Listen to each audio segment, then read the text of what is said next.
There comes a time in every Crusader King III player's life when the conquests become too much. They no longer have that fight in them, and they get the urge to settle down, to create a stable home. When the player gets this urge, they look into a different kind of gameplay. Tall, it is called. The art of strengthening a nation not through war, but through stewardship, investing in lands, building the economy, and watching your people thrive. To build a nation from nothing is the greatest calling. I will be starting as Count Hermenexildo Guterres of Santiago, a vassal of the Asturias Kingdom in northern Iberia. To play tall successfully, you need land, culture, and purpose, and Portugal has all three. To form Portugal, you need these 4 duchies. We're starting in Galicia, and as such the goal is to control 5 duchies. Our capital, Santiago, has a cathedral building that gives some crazy bonuses with a 30% holding tax buff, and some good development growth on top of that. Further south in Coimbra, there's a special building slot for a university, which is another great building that grants development growth. Once you form Portugal, you are given a new Portuguese culture. Having a culture that only you are a part of lets you use that powerful development to its fullest potential. One of the modifiers to research speed is the average development of all counties, and if all the Portuguese counties are within our borders, we'll have direct control of this value. We will use our ambitious nature to form Portugal, ensuring a throne for our dynasty to thrive. Once we secure the Portuguese nation, I will keep it to myself and develop the nation to make Portugal the strongest nation in the world, an unstoppable global superpower. The council has decided that you can be a member of the council, and all you have to do is subscribe. Starting as Count Gutierrez, we have a good stewardship skill and some decent traits. We'll be making sure all of our heirs have as good of a stewardship education that we can get them. We're a vassal of the Asturias Kingdom, and they've started a war with the Al-Andalus for the Duchy of Portugal. I'm going to join the war to help my liege take this land, as it'll be easier to take from a fellow vassal than take it from the entire Al-Andalus Kingdom. We're going to end up outnumbered, so how will we win the war? For starters, I'm picking the chivalry lifestyle focus to give ourselves an extra 5 advantage when commanding an army. Our army isn't particularly big, so I will purchase some more archers. We're going with archers because they're very cost effective. Right now the troop numbers are even, but they haven't even called any allies in. This army that's not even in the war decided, hey, what if I ruin this guy's day, and absolutely bodied us. The enemy took our liege's capital, but we traded that for a castle in Portugal. We took the war goal, and somehow that made us jump all the way up to 100%. I was super confused when I recorded this, but looking here, it appears the Duchy of Portugal was able to win its freedom from the Al-Andalus, thus making the war goal their entire country that we just took. In the Iberian struggle, there is a unique war goal called the Struggle Clash, which lets you take any counties on your border. We bordered this county of Porto, so I'm going to take that now. Because they just got wiped in the war, they're very weak. Their leader was in the army, so I was able to win the war almost instantly, bringing us to 3 counties. When you take a county, the control is going to be low, which reduces the tax and levies you get, so I'll have to get that up as best I can. This is where the martial focus is so important. In the Overseer tree, the first perk is Serf the Crown, which grants an extra 0.3 control growth per month. Now for the rest of our first duchy, Galicia. Our dad owns this top county of Corona, and we're the primary heirs, so we just have to wait for that. Next to it, our brother-in-law has this county. We'd be able to easily win the war, but we need some more piety to declare it. The simplest way to get some extra piety is to go on a pilgrimage, so I did. While on the pilgrimage, I started to upgrade my domain back home. Porto is in a plains biome, so we're able to get one of the best economic buildings, the farms and fields, which will increase their monthly gold income once finished. Before returning home, I was also able to get this perk, which decreases the casus belli cost, essentially making that piety last for more wars. I returned home with more than enough piety to declare war on our neighbor. We now have 4 counties and should be able to form the Duchy of Galicia once we get enough money. Since we have the piety, there's no reason to stop there, and we might as well continue taking the land we need for Portugal.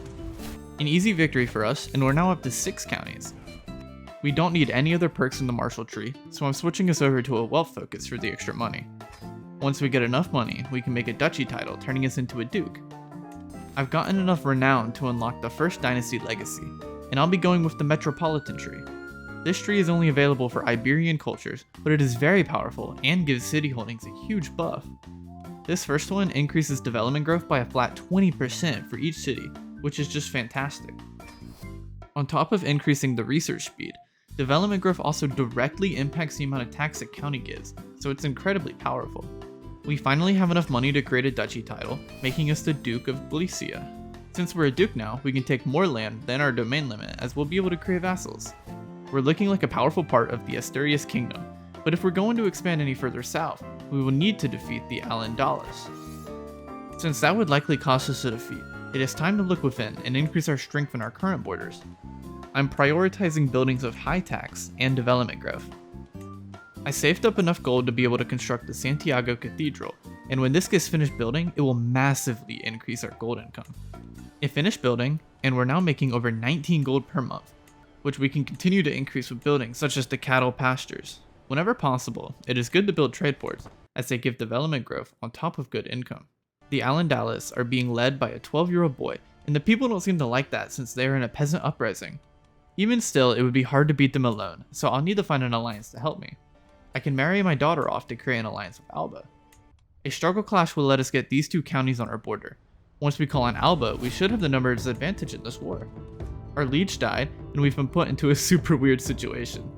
The Spanish kingdoms have split up, and our liege is now the king of Galicia, which consists of what is essentially only our land. We took the war goal and then defeated the Al-Andalus when they tried to attack our land, allowing us to win the war and take 2 more counties. Now back home, our liege only has this 1 county, so I think it's time to start an independence faction.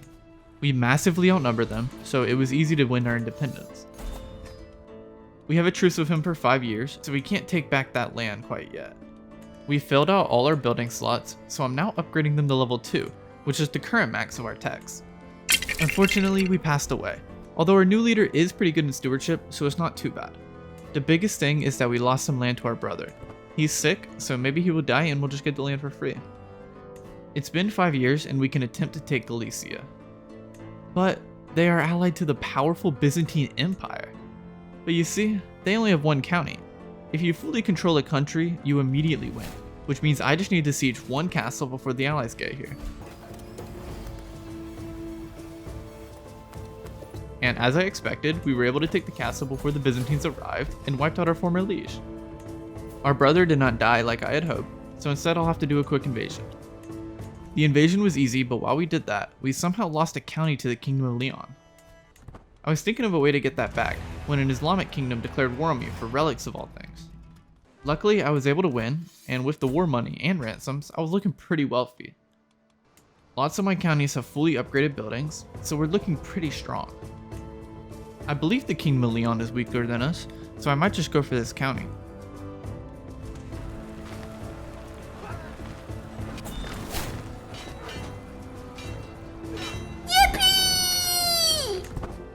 I was right, and we were able to quickly win.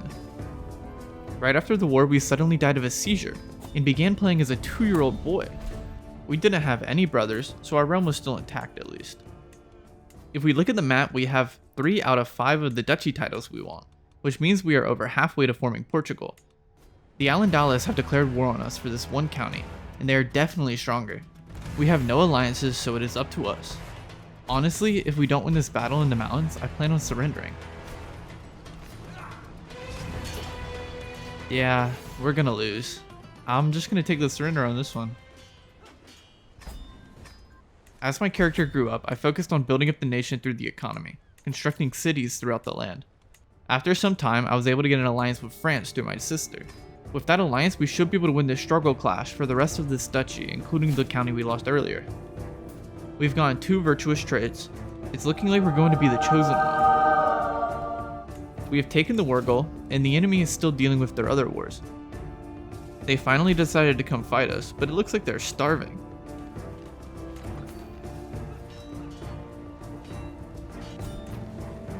We won the battle because of that, and won the war. I'm looking through our buildings, and everything appears to be maxed out. We're constructing many cities that will boost our growth when they complete as well. While we have this special war goal, I'm going to attempt to fabricate claims with the hope of claiming an entire duchy at once. Especially since the struggle is now in the compromise phase, which makes it so you can only claim 1 county at a time with a struggle clash war goal. We're now an adult, and we got the Midas touched education. We really are the chosen one. Our bishop was able to give us a claim on the entire duchy south of our border. The enemy is low on supplies and hopping off a boat. Low supplies gives a penalty to your advantage, and so does hopping off a boat, so it's the perfect place to battle for us.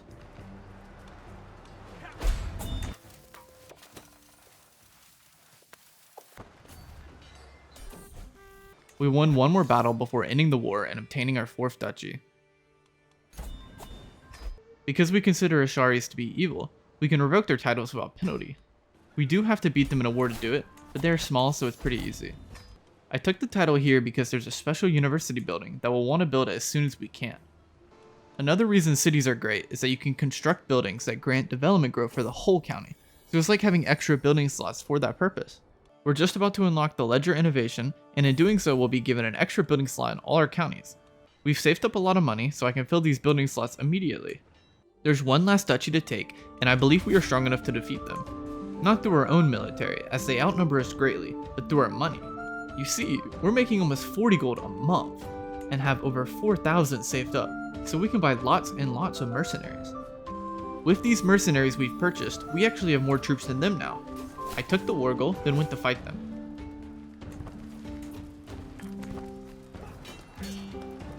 The game said we would win, but we got unlucky and they pulled off a crazy victory. But you gotta remember, I'm rich, so I just bought more mercenaries.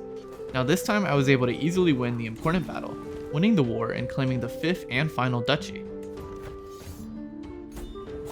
We've done it. We have the decision to form Portugal. All the de jure counties of Portugal will automatically change to the culture, so every duchy but our original one in Galicia. We'll also get 2 free techs, which is cool. We are now the Great Kingdom of Portugal. But can we make Portugal the strongest nation in the world? We're making plans to do a multiplayer game, and if you'd like to join, make sure to join the Discord. The link is in the description. The first important thing we need to address is the fact that our counties up here still have the Galician culture instead of the Portuguese culture, so I'll need to convert them. Now that we've become a new king, we have a legend we can start to promote. We have what I'd call plenty of money, so I might as well start creating legends for the various bonuses. Our eugenics program has started as I married this guy to an intelligent woman, and my son here inherited it. Intelligence is the +3 to all stats.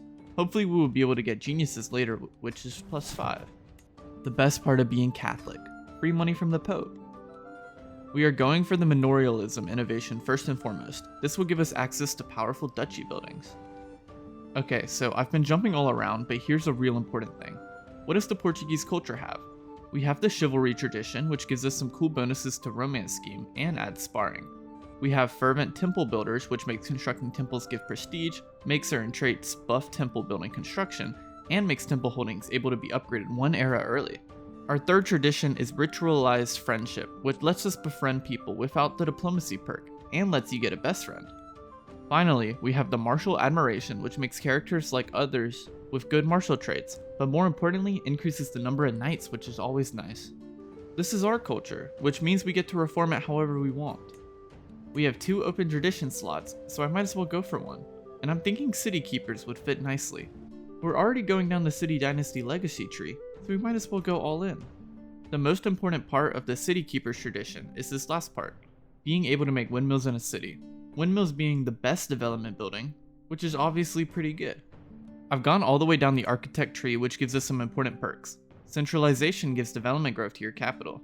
Divided attention gives you an entire 2 domain holding slots, and architect gives you some great stat bonuses for building. Because these are all stewardship skills we need, I'm going to switch over to a scholarship focus. Scholarship focus gives us development growth, but also this first scientific perk here gives you 20% research speed, and we're going to want to research as many techs as fast as we can. I figured out a real nice and easy way to promote our legend. If I befriend a nearby ruler, I'm able to ask them to promote a legend for pretty cheap. I even managed to befriend the leader of Al-Andalus to get him to promote our legend. We're up to 20 development, which is getting pretty close to being the highest in Iberia, currently only being beaten by the county with the famous mosque. Oh yeah, our domain limit is way up at 11, so I'm fabricating claims on counties that I would like to hold directly. If you have a claim on a title, it lets you revoke it without getting any tyranny, even if that claim is not exactly the most legit. I'm attempting to hold all the duchy capitals myself, as duchy buildings are pretty good, and I would like all the bonuses for each one. Now that I have all the duchy capitals, I'm upgrading the buildings in them as soon as possible. Oh, and we're currently holding 11 castles ourselves. I figured that since I have the money, I might as well hold an expensive tournament to get the prestige for our cultural tradition. So to get as much prestige as possible, I'm cheating my way to victory. Woohoo, we won! We formed Portugal, but I have to remember that that is not the end of the Iberian struggle. as we are still a participant. One of the endings here, status quo, can be ended if everyone is at peace and all the other rulers like me. Completing this ending makes all kingdoms de jure empires, which means the Empire of Portugal could be formed without conflict. The main thing is that we will need to struggle to reach the compromise phase to make the decision, as the opinion should be easy. I can befriend all the other leaders and send them a bunch of money if being friends is not enough. I reached 7,000 prestige to get a new cultural tradition, except I changed my mind. The city keepers is only really important once we unlock windmills, so in the meantime it wouldn't do much. Instead, I can add the religious patronage tradition. It grants piety and renown for constructing temples. It also gives extra piety from buildings. This meshes well with the fervent temple builders tradition, and when the time comes for windmills, we can just add city keepers then. We are up to the 3rd metropolitan legacy, which will make city buildings easier to construct, while also giving us a 15% tax bonus from cities. Now look at our legend. It reached 300 baronies, so we can upgrade it to the highest quality. Completing this legend gives us a couple decisions that we will never use, but it also lets us add a special building to a castle of our choice. Oh, and it gives us a ton of legitimacy. The building makes station men-at-arms significantly stronger, while also just giving us some extra prestige and renown. I'm adding it to Astorga since that's my county that already has some military buildings. I mean, we're making like 50 some gold a month, so I might as well keep doing legends while I can.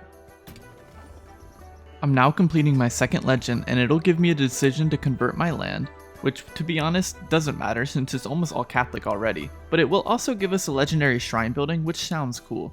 Well, it certainly made us Catholic. I think it converted like 2 counties.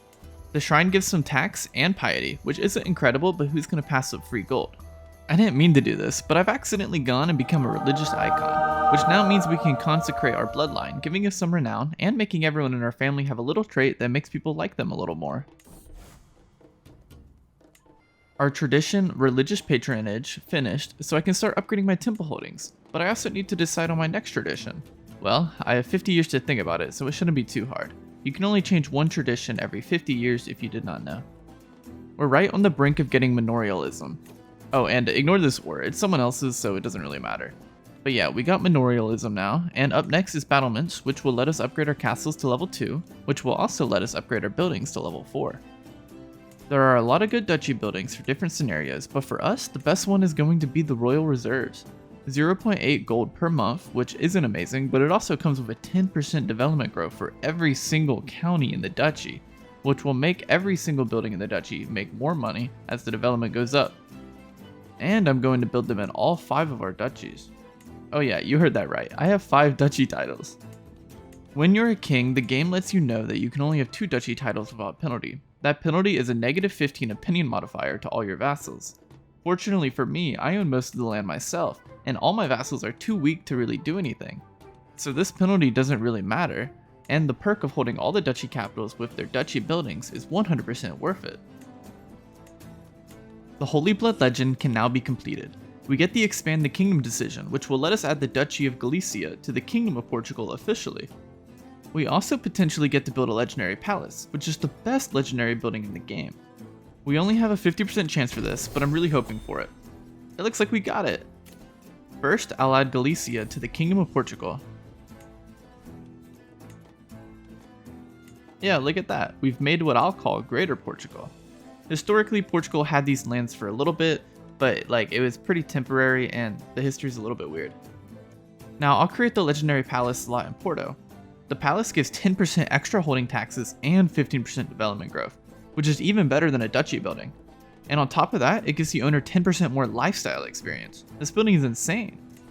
It does cost a whopping 1,500 gold, but I think it's still totally worth it. Because the struggle phase just changed to hostility, the next phase is compromise, which means we will have the chance to end the struggle, making Portugal an empire. We ruled a good 74 years, forming Portugal in the process, but now the mantle has been passed on to our one-eyed son, King Mendo II. He's already an architect, which is perfect, so we can go straight into the learning tree. Look at this man, temperate, diligent, and compassionate. We have 35 stewardship and 38 learning. This character is fantastic. We did lose some land that we will have to get back, but I don't think it'll prove too challenging. It cost a little legitimacy, but I was able to revoke all the titles I needed to bring myself back up to 11 domains, including all the duchy capitals. We've unlocked battlements, and next I'll go for the bailiffs for the extra building slot. We have a super high learning skill at 45, so the tech will only take about 20 years to get. So we're currently making 63 gold per month before upgrading our castles and buildings. We'll have to remember that to see how much higher it gets from the upgrades. I mean, I have plenty of money saved up, so I'm just going to go through each county and upgrade the castles. It'll take 21 months for them all to be completed.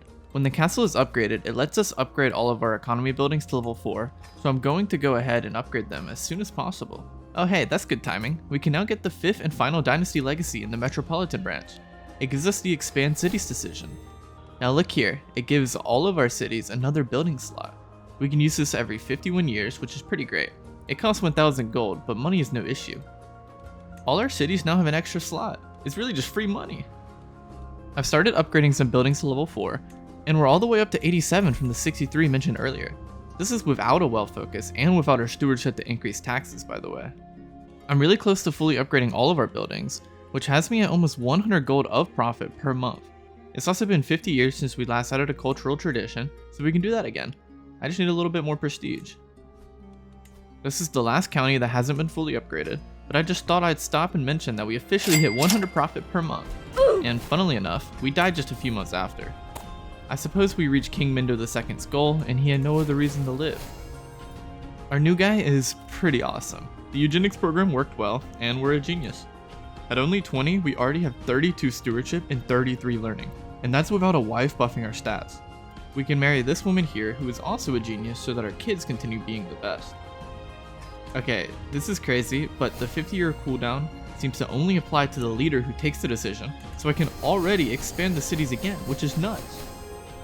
With my wife set to manage domain, I'm able to hold 11 counties, but I'm at 39 stewardship, which means if I choose a domain focus, I'll get up to 42, and have another building slot.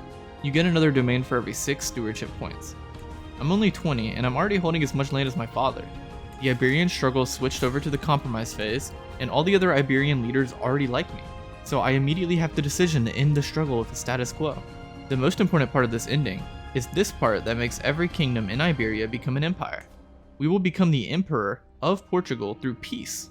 We also get 10,000 renown, which is always great, and our capital gets a permanent 10% development growth modifier just for fun. I'd argue that it wasn't much of a struggle for us, but it is over now, and we are a mighty emperor. With the renown, I got noble veins and started going down the erudition tree, because I want this third legacy that gives 20% development growth. I'm doing a grand tournament to get the prestige we need to get a new cultural tradition, and this time I don't even have to cheat to win.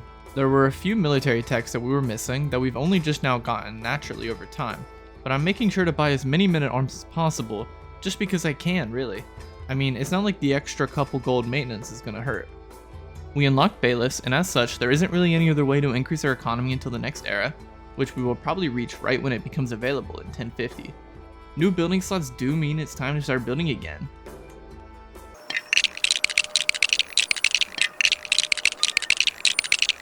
I talked about this tradition earlier, but now that the High Medieval is coming soon, which is the era that has the windmills innovation, I think now is a good time to pick up the City Keepers tradition.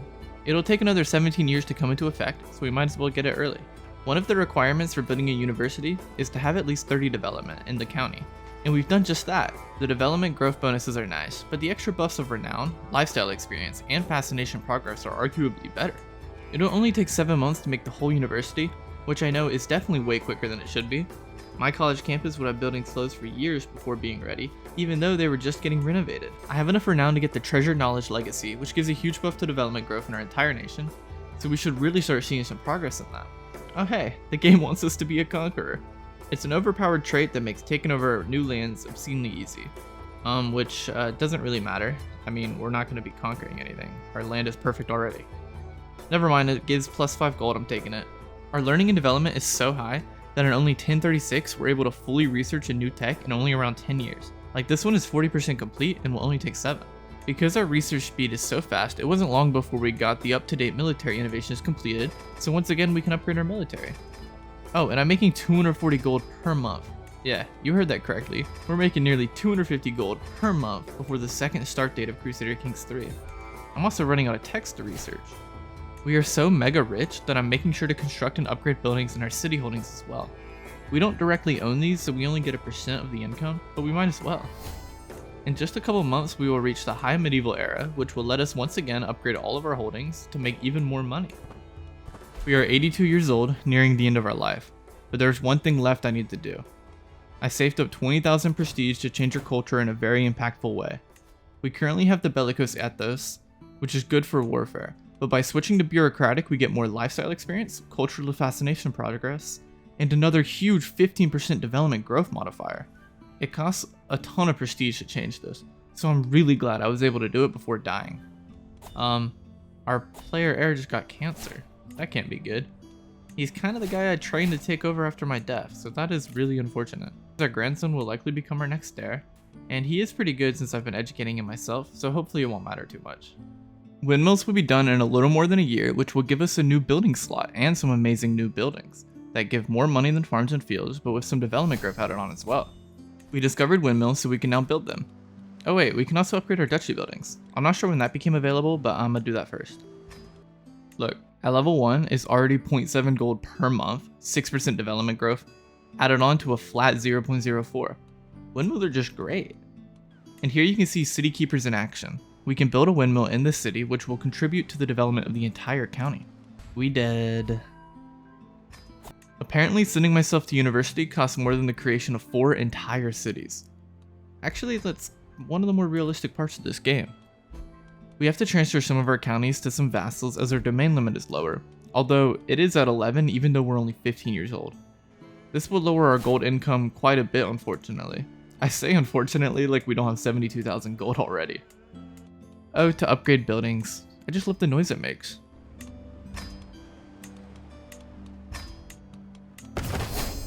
I figured out the best strategy, and I don't like it.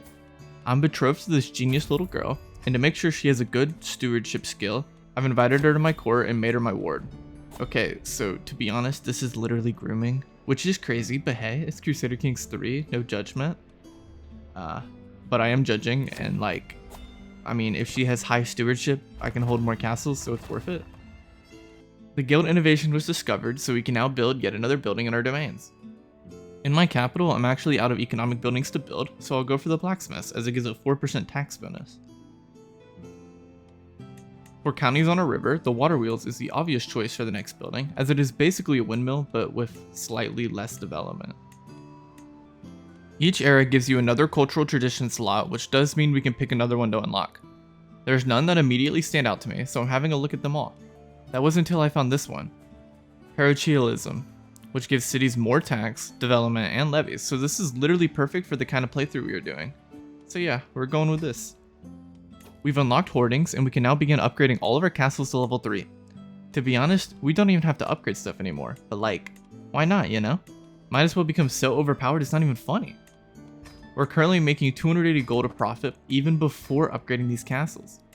The level 3 castles let you upgrade all the buildings to level 5, so obviously we're going to do that. Let's do a quick development check. We're up to 81 in our capital with the surrounding area in the 60s.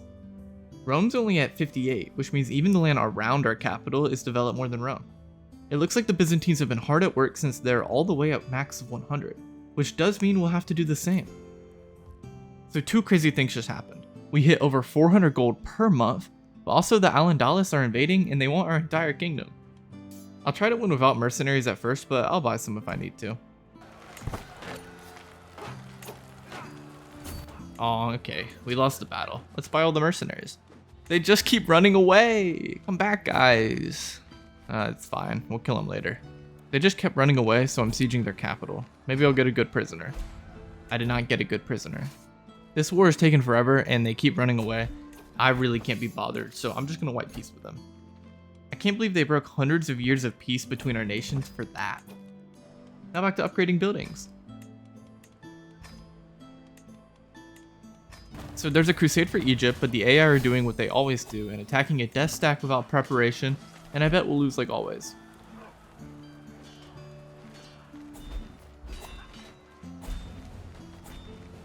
Yeah, all of our troops died. That's fun.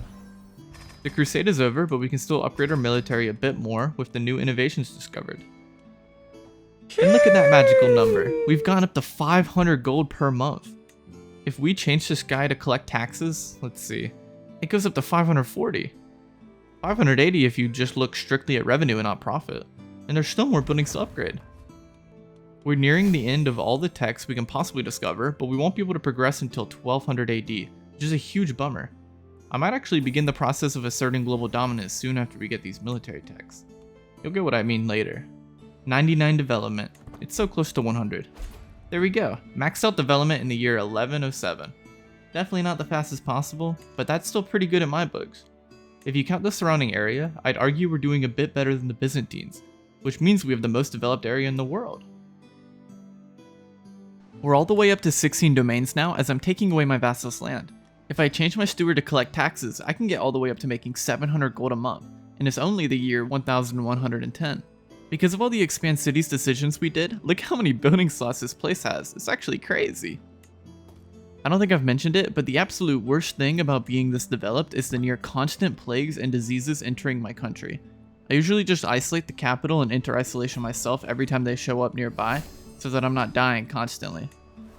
Once this advanced bowmaking tech finishes, it'll be time for the Portuguese domination. I've made Portugal the most developed land in the world, the wealthiest land in the world, and now it's time to show off this to the world. With advanced bowmaking, we can replace our archers with some crossbowmen. Our army looks like this with 5,000 men-at-arms and 27,000 levies, and obviously enough gold to buy every single mercenary group possible. The Byzantines are clearly the strongest empire in the world. A lot of times they fall apart, but here they're massive. I'll get a claim on Constantinople so we can take it. You know what? To prove our dominance, let's attempt to mend the Great Schism. This requires us to take these 5 holy sites, which will require us to fight the strongest Islamic empire, the strongest Orthodox empire, and the Catholic Pope. We can buy a claim for Thrace, which is the duchy that contains Constantinople.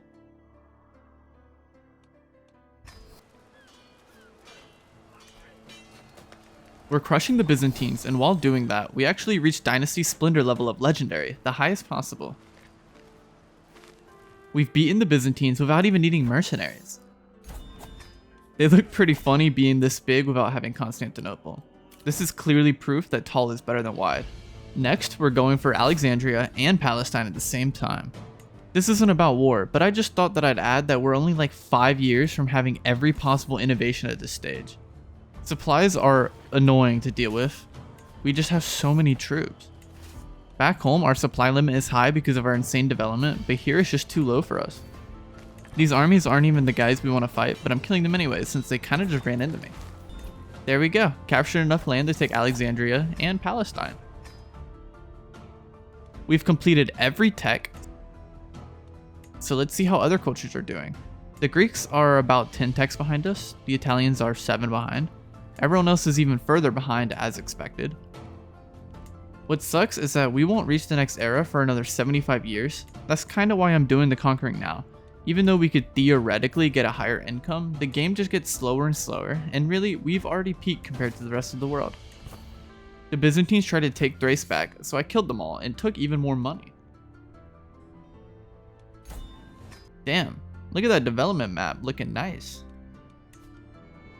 So Pope, how does it feel not to be the rich one in a war for once? Normally the Pope has way more money, but in this case, it's not even close. God damn, look how fast we can siege Rome with our trebuchets. 2 months to take Rome? Normally it's more like 2 years. We captured the Pope and took Rome for the Great Portugal. The last piece of land we need is Antioch. Yeah, I don't think it'll be hard. And we've won. I'd argue this was the best Reconquista ever done. Our domain is fully upgraded except for the one county that's close. We have a military of over 35,000 men. We have 200,000 gold in reserve, and we are making over 600 gold per month. We may look small when you zoom out in the world. That's just because we don't need to compensate for anything. We have everything we need right here in Portugal. This was definitely a long one to record and edit, so I'd really appreciate it if you'd like and subscribe if you enjoyed the video. Thank you so much for watching, and I'll see you guys later.